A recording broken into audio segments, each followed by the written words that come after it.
ನಮಸ್ಕಾರ ವೀಕ್ಷಕರೇ, welcome to Stocks Kannada. Reliance Infrastructure Limited ನಿಮಗೆಲ್ಲ ಗೊತ್ತೇ ಇದೆ. ಅನಿಲ್ ಅಂಬಾನಿಯವರ ಒಂದು ಕಂಪ್ನಿ. ಇದು ತುಂಬ ಲಾಸ್ನಲ್ಲಿತ್ತು. ಇವಾಗ ಇತ್ತೀಚೆಗೆ ಮತ್ತೆ ಸುದ್ದಿಯಲ್ಲಿದೆ. ನ್ಯಾಷನಲ್ ಕಂಪ್ನಿ ಟ್ರಿಬ್ಯುನಲ್ ಲಾದವರು ಇದರ ಒಂದು ಕೇಸ್ ಇತ್ತು, ಅದನ್ನು ಡಿಸ್ಪೋಸ್ ಮಾಡಿದ್ದಾರೆ. ಹಾಗೆ ವಿಜಯ್ ಕೇಡಿಯಾ ಅಂತೇಳಿ ನಿಮಗೆಲ್ಲ ಗೊತ್ತಿರ್ಬೋದು, ಒಬ್ಬ famous investor in Indian share market. ತುಂಬ ದೊಡ್ಡ ಇನ್ವೆಸ್ಟರ್ ಅವರು ಸುಮಾರು ಒಂದು 40 ಲಕ್ಷ ಶೇರ್ಗಳನ್ನು ರಿಲಯನ್ಸ್ ಇನ್ಫ್ರಾಸ್ಟ್ರಕ್ಚರ್ನಲ್ಲಿ ಖರೀದಿ ಮಾಡಿದ್ದಾರೆ. ಸೊ ಅದರ ಒಂದು ಡೀಟೇಲ್ಸ್ ನೋಡೋಣ ಬನ್ನಿ.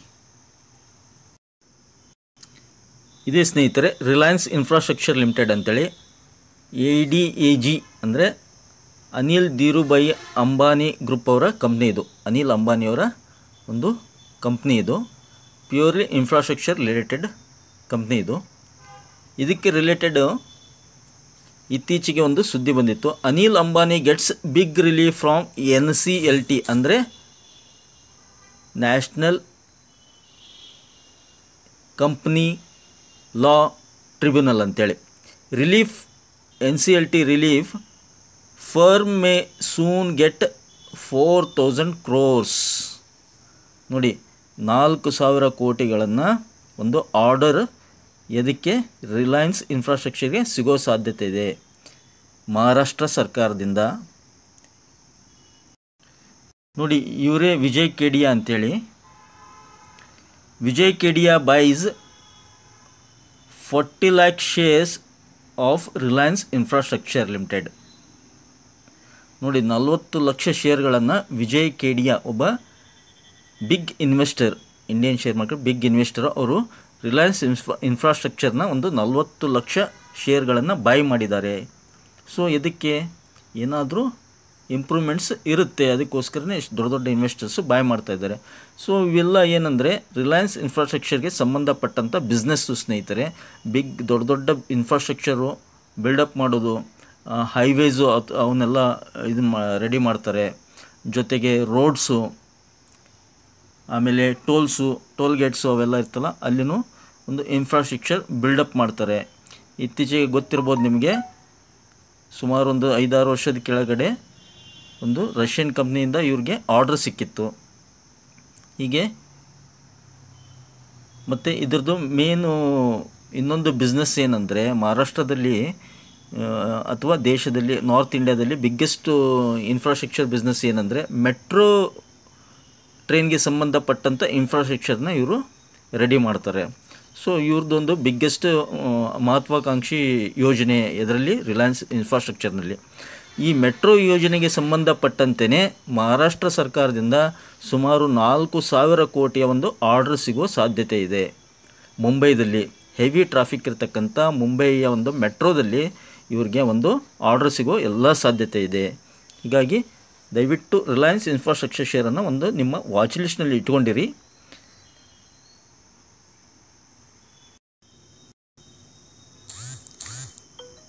ನೋಡಿ, national Company Law tribunal NCLT has disposed the corporate insolvency proceedings against Mumbai metro 1 private limited. ನೋಡಿ, ಇದೇ ಅವ್ರಿಗೆ ಒಂದು ಬಿಗ್ ರಿಲೀಫ್ ಅಂತ ಹೇಳ್ಬೋದು. ಅನಿಲ್ ಅಂಬಾನಿಯವರಿಗೆ ಒಂದು ಬಿಗ್ ರಿಲೀಫ್ ಅಂತ ಹೇಳ್ಬೋದು. ಮೆಟ್ರೋ 1 ಪ್ರಾಜೆಕ್ಟ್ ಇತ್ತು ಮುಂಬೈನಲ್ಲಿ, ಅದಕ್ಕೆ ಸಂಬಂಧಪಟ್ಟಂತೆ ಒಂದು ಇನ್ಸಾಲ್ವೆನ್ಸಿ ಇತ್ತಲ್ಲ, ಅದನ್ನು ಡಿಸ್ಪೋಸ್ ಮಾಡಿದೆ. ಯಾರು? Company, national Company Law tribunal NCLT ಅಂತಾರೆ. ಅವರು ಇತ್ತೀಚೆಗೆ ಒಂದು ಡಿಸ್ಪೋಸ್ ಮಾಡಿದ್ದಾರೆ. ಆ ಇನ್ಸಾಲ್ವೆನ್ಸಿಯನ್ನು ಡಿಸ್ಪೋಸ್ ಮಾಡಿಬಿಟ್ಟು ಅವರ ಅಗೇನ್ಸ್ಟ್ ಕೇಸನ್ನು ಮೋಸ್ಟ್ಲಿ ಡಿಸ್ಪೋಸ್ ಮಾಡಿದ್ದಾರೆ. ಈ ಥರ ಒಂದು ಬಿಗ್ ಬ್ರೇಕಿಂಗ್ ರಿಲೀಫ್ ಅಂತ ಹೇಳ್ಬೋದು ಅನಿಲ್ ಅಂಬಾನಿಯವರಿಗೆ. ಇದರಿಂದ ಏನಾಗುತ್ತೆ, ಅವರ ಮೆಟ್ರೋ ಪ್ರಾಜೆಕ್ಟ್ಗಳಿಗೆ ಒಂದು ಸಾಕಷ್ಟು ಆರ್ಡರ್ಸ್ ಸಿಗೋ ಸಾಧ್ಯತೆ ಇರುತ್ತೆ ಮುಂದಿನ ದಿನಗಳಲ್ಲಿ. ಹೀಗಾಗಿಯೇ ಮಹಾರಾಷ್ಟ್ರ ಸರ್ಕಾರ ಏನು ಮಾಡ್ತಾಯಿದ್ದಾರೆ, ಹೆವಿ ಟ್ರಾಫಿಕ್ ಇರತಕ್ಕಂಥ ಒಂದು ಮೆಟ್ರೋ ಸಂಚಾರದ ಒಂದು ಇನ್ಫ್ರಾಸ್ಟ್ರಕ್ಚರ್ಗೆ ಅನಿಲ್ ಅಂಬಾನಿಯವರ ಗ್ರೂಪ್ನ ರಿಲಯನ್ಸ್ ಇನ್ಫ್ರಾಸ್ಟ್ರಕ್ಚರ್ಗೆ 4,000 ಕೋಟಿ ಆರ್ಡರ್ ಕೊಡೋ ಸಾಧ್ಯತೆ ಇದೆ. ಕ್ಯಾಬಿನೆಟ್ಟಲ್ಲಿ ಮಂಜೂರು ಮಾಡೋ ಎಲ್ಲ ಸಾಧ್ಯತೆ ಇದೆ ಅಂತ ಒಂದು ಲೇಟೆಸ್ಟ್ ನ್ಯೂಸ್ ಬಂದಿದೆ. ಇದು 16th April ರಿಪೋರ್ಟೆಡ್. ಇದು ನೋಡಿ, Anil Ambani, the younger brother of India's richest man Mukesh Ambani, has been part of the news for the past few weeks due to shares of his company and debt settlements by his Reliance firms. ನೋಡಿ, ಡೆಪ್ಟ್ ಸೆಟಲ್ಮೆಂಟನ್ನು ಮಾಡ್ತಾ ಇದ್ದಾರೆ, ಅಂದರೆ ಸಾಲಗಳನ್ನು ಕ್ರಮೇಣ ಒಂದೊಂದಾಗಿ ಮುಟ್ಟಿಸ್ತಾ ಇದ್ದಾರೆ. So the Maharashtra cabinet approved in principle the purchase of Anil Ambani's Reliance Infrastructure's 74% stake in Gorakhpur Versova Mumbai metro 1. ನೋಡಿ, ನಾನು ಹೇಳಿದ್ನಲ್ಲ, ಮೆಟ್ರೋಗೆ ಸಂಬಂಧಪಟ್ಟಂತೆ ಒಂದು 74% ಸ್ಟೇಕ್ ಇದೆ. ಇದರಲ್ಲಿ ಮುಂಬೈ ಮೆಟ್ರೋ 1ನಲ್ಲಿ ಯಾವ ಲೈನು, ಗೋರಖ್ಪುರ್ ವರ್ಸೋವಾ ಲೈನ್ನಲ್ಲಿ ಒಂದು 74% ಸ್ಟೇಕ್ ರಿಲಯನ್ಸ್ ಇನ್ಫ್ರಾಸ್ಟ್ರಕ್ಚರ್ ಅಂತಿದೆ. Valuing the stake at ₹4,000 crore. ನೋಡಿ, 4,000 ಕೋಟಿಯ ಒಂದು ಬಿಗ್ಗೆಸ್ಟ್ ಪ್ರಾಜೆಕ್ಟು ಯಾರಿಗೆ, ಅನಿಲ್ ಅಂಬಾನಿ ಅವ್ರಿಗೆ ಸಿಗೋ ಸಾಧ್ಯತೆ ಇದೆ. ಅವ್ರ ಕಂಪ್ನಿ ಆದಂಥ ರಿಲಯನ್ಸ್ ಇನ್ಫ್ರಾಸ್ಟ್ರಕ್ಚರ್ಗೆ ಸಿಗೋ ಎಲ್ಲ ಸಾಧ್ಯತೆ ಇದೆ. ಇದಕ್ಕಾಗಿಯೇ ಇರ್ಬೋದು ಯಾರು, KDA ಅವರು 40 ಲಕ್ಷ ಶೇರ್ಗಳನ್ನು ರಿಲಯನ್ಸ್ ಇನ್ಫ್ರಾಸ್ಟ್ರಕ್ಚರ್ನಲ್ಲಿ ಇನ್ವೆಸ್ಟ್ ಮಾಡಿದ್ದಾರೆ. ನೋಡಿ, ರಿಲಯನ್ಸ್ ಇನ್ಫ್ರಾಸ್ಟ್ರಕ್ಚರ್ ಲಿಮಿಟೆಡ್ ಇವತ್ತಿನ ಶೇರ್ ಬೆಲೆ ಎಷ್ಟಿದೆ, 193 ಇದೆ. ಸೊ ಹಾಗೆ ಲೈಫ್ ಟೈಮ್ ಹೈ ಅಥವಾ 52 ವೀಕ್ ಹೈ ನೋಡೋದಾದರೆ ಎಷ್ಟಿದೆ, ಇವತ್ತಿನ ಬೆಲೆ 192 ಇದೆ. 52 ವೀಕ್ ಹೈ 308, 52 ವೀಕ್ ಲೋ 131 ಇದೆ. ಮತ್ತು ಮಾರ್ಕೆಟ್ ಕ್ಯಾಪಿಟಲ್ ಎಷ್ಟಿದೆ, ಇದು ಕೇವಲ 7,720 ಕೋಟಿ, 7,700 crores. ನೋಡಿ, 7,700 crores ಮಾರ್ಕೆಟ್ ಕ್ಯಾಪಿಟಲು. 23% ಪರವಾಗಿಲ್ಲ, 1 year ರಿಟರ್ನ್ ಕೊಟ್ಟಿದೆ. ನಾನು ಮೈನಸ್ ಇರುತ್ತೆ ಅಂದ್ಕೊಂಡಿದ್ದೆ. ಸೆಕ್ಟರ್ ರಿಟರ್ನ್, ಇನ್ಫ್ರಾಸ್ಟ್ರಕ್ಚರ್ ರಿಟರ್ನ್ ಎಷ್ಟು ಕೊಟ್ಟಿದೆ, 101%. ಇನ್ನು ಏನಾದರೂ balance sheet, share holding pattern changes ಆಗಿದ್ದಾವ, ಫೈನಾನ್ಷಿಯಲ್ ಟ್ರೆಂಡ್ಸು ಏನಾದರೂ ಚೇಂಜಸ್ ಆಗಿದ್ದಾವ, ಅದನ್ನಷ್ಟು ನೋಡೋಣ. ಸ್ವಲ್ಪ ಪರವಾಗಿಲ್ಲ. 2 out of 5 ನೋಡಿ, ಫ್ಲ್ಯಾಟ್ ಫೈನಾನ್ಷಿಯಲ್ ಟ್ರೆಂಡ್ಸ್ ಅಂತಿದ್ದಾರೆ. 4 out of 5 ಅಟ್ರಾಕ್ಟಿವ್ ವ್ಯಾಲ್ಯೂಷನ್ ಅಂತಿದ್ದಾರೆ. 1 out of 5 ಬಿಲೋ ಎವರೇಜ್ ಅಂತಿದ್ದಾರೆ. ಮತ್ತು P ratio almost more than 20% ಮೈನಸ್ನಲ್ಲಿತ್ತು, ಇವಾಗ -5 ಬಂದಿದೆ. ಡಿವಿಡೆಂಡ್ ಕೊಡಲಿಕ್ಕೆ ಸಾಧ್ಯ ಇಲ್ಲ, ಯಾಕಂದರೆ ಪ್ರಾಫಿಟ್ನಲ್ಲಿ ಬರಬೇಕು.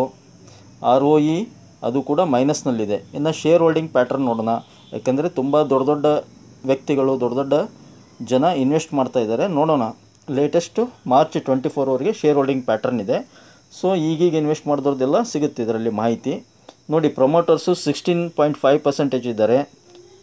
FIIಸು ಆಲ್ಮೋಸ್ಟ್ 12% ಇದ್ದಾರೆ. Mutual funds 0.11%. ಇನ್ಶೂರೆನ್ಸ್ ಕಂಪ್ನಿದವರು 1.72, ಅದರ್ DIs 0.40, 70% ನಾನ್ ಇನ್ಸ್ಟಿಟ್ಯೂಷನ್. ಸ್ನೇಹಿತರೆ, ಇದು ರಿಲಯನ್ಸ್ ಇನ್ಫ್ರಾಸ್ಟ್ರಕ್ಚರ್ಗೆ ಸಂಬಂಧಪಟ್ಟಂತೆ ಮತ್ತೇನಾದರೂ ಅಪ್ಡೇಟ್ಸ್ ಇದ್ದರೆ ನಾನು ನಿಮಗೆ ತಿಳಿಸ್ತೀನಿ ಸ್ನೇಹಿತರೆ. ಐ ಹೋಪ್ ನಿಮಗೆ ಒಂದು ಚಿಕ್ಕ ಮಾಹಿತಿ ಇಷ್ಟ ಆಗಿದೆ ಅಂದ್ಕೊಂಡಿದ್ದೀನಿ. ಇಷ್ಟ ಆಗಿದ್ದರೆ ಮತ್ತೇನೇ ತಡ, ಬೇಗ ಚಾನಲ್ಗೆ ಸಬ್ಸ್ಕ್ರೈಬ್ ಮಾಡಿ, ಹಾಗೆ hit the like button. Thank you ಸ್ನೇಹಿತರೆ, thank you friends, thank you all.